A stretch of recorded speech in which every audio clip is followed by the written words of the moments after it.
Vieš, čo majú spoločné všetci podvodníci? Nie sú nepríjemní, práve naopak. Podvodníka si veľa ľudí predstavuje zle.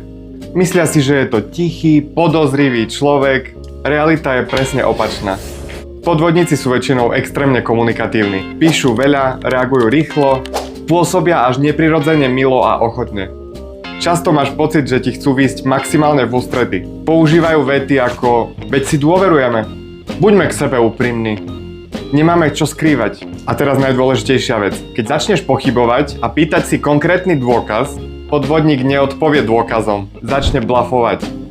Povie ti, veď zavolaj tomu a tomu. Spýtaj sa. Over si to. Kľudne si to zisti.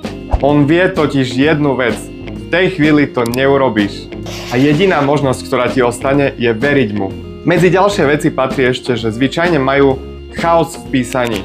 Chýbajú im bodky, čiarky, menia štýl písania a hlavne tlačia na čas. Povedia ti, že musíš to vyriešiť rýchlo, zajtra sa to už nebude dať. No a nezabudni, podvodník sa nespozná podľa toho, že klame nejako nápadne alebo zle, ale podľa toho, ako dobre vie hovoriť a je komunikatívny. Ak chceš vedieť, ako sa nenachytať, sleduj ma a pripravím ťa na to.